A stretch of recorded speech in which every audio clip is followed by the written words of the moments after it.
Existe uma força quase invisível que rege a vida de todos os animais. Pensa num maestro silencioso que dita quando caçar, quando dormir, quando migrar e até quando se reproduzir. Isso não é mágica, gente, é fisiologia pura. E hoje a gente vai desvendar os segredos do tempo biológico. Vamos lá, a gente começa com a pergunta que não quer calar. Como é que uma égua sabe que a primavera está chegando e que é a hora de começar a ciclar? Ou, sei lá, como um beija-flor sabe que precisa diminuir seu metabolismo para conseguir sobreviver durante a noite? A resposta, olha, não está nos estrelas, nem no calendário. Está codificada bem lá no fundo, dentro de cada célula. Tudo começa, então, com uma espécie de centro de comando, um relógio mestre que coordena todos os outros relógios espalhados pelo corpo. E esse maestro fica num lugar super específico e bem protegido, o hipotálamo. Esses são os núcleos supraquiasmáticos, ou a sigla NSQ. Pensa neles como se fossem o relógio de pulso interno do corpo. Eles têm um ritmo próprio, que dura cerca de um dia. É por isso que a gente chama de circadiano.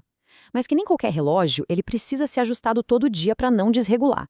E o principal sinal para esse ajuste é a luz, que chega direto dos olhos por uma via neural bem específica.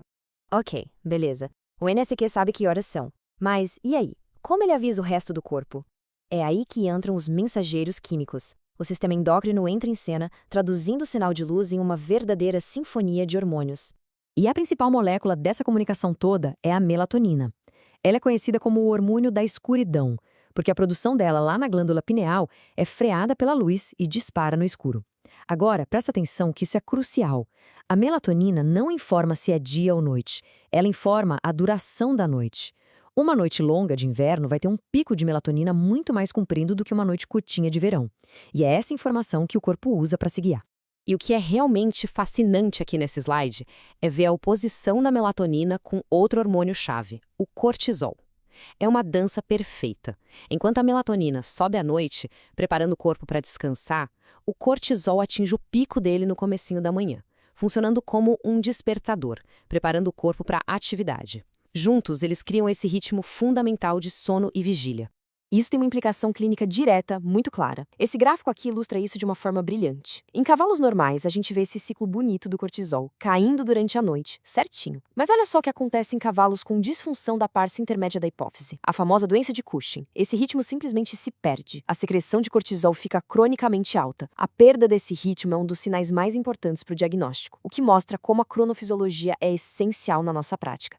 Bom, vamos ampliar um pouco o foco agora. O relógio biológico não comanda só o dia e a noite. Ele também rege os grandes ciclos anuais, como a reprodução. E o maestro, de novo, é a luz. O nome técnico para isso é fotoperiodismo, que nada mais é do que a habilidade fisiológica de medir a duração da luz do dia. Para quê? Para garantir que os filhotes nasçam na primavera, quando tem mais comida e o clima é melhor, e não no meio do inverno. E a melatonina, ao informar a duração da noite, é a peça-chave para esse cálculo. E aqui, gente, a gente tem uma das maravilhas da fisiologia comparada. O mesmo sinal, a mesma molécula de melatonina, pode ter efeitos completamente opostos, dependendo da espécie. Nas éguas, que são reprodutoras de dias longos, é a queda da melatonina na primavera que estimula a reprodução. Já nas ovelhas, que são o oposto, reprodutoras de dias curtos, é o aumento da melatonina lá no outono que dá o sinal verde. É a mesma molécula, mas com uma interpretação cerebral diferente, uma adaptação evolutiva perfeita. Agora, vamos para um conceito que, olha, meio que muda a nossa percepção do tempo. Se cada espécie tem seu próprio ritmo diário, seu ritmo anual, será que elas também sentem o tempo passar de um jeito diferente? A resposta é sim. E isso está ligado diretamente ao tamanho e ao metabolismo. Esse é o princípio por trás da lei de Kleiber. A gente podia pensar intuitivamente que o animal maior precisa de proporcionalmente mais energia, mas a realidade é mais legal que isso. A taxa metabólica não cresce na mesma proporção que o tamanho.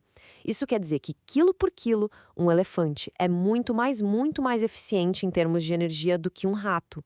E essa eficiência toda nos leva a um número que é quase mágico. Apesar das diferenças gigantes de tamanho e de expectativa de vida, parece que a maioria dos mamíferos tem uma espécie de orçamento de vida de mais ou menos 1 bilhão de batimentos cardíacos.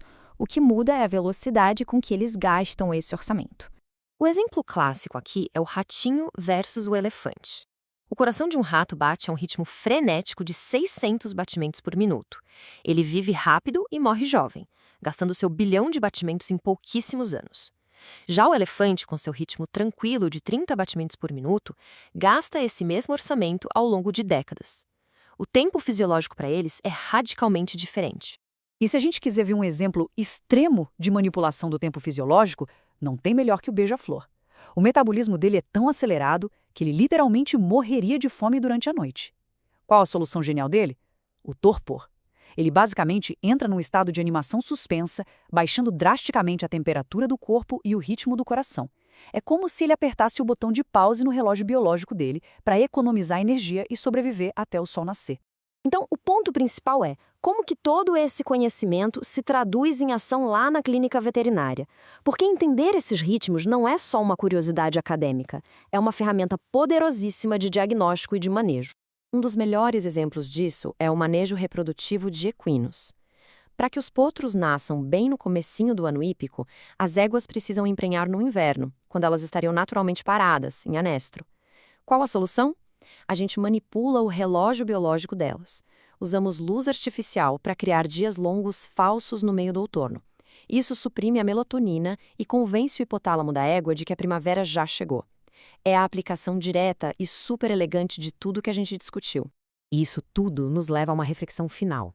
Os nossos animais domésticos vivem num mundo cada vez mais fora de sincronia, com luz artificial quebrando a barreira entre o dia e a noite. Entender a importância desses ritmos ancestrais e saber como a falta deles causa doença, como a gente viu no caso do Cushing, nos coloca numa posição única.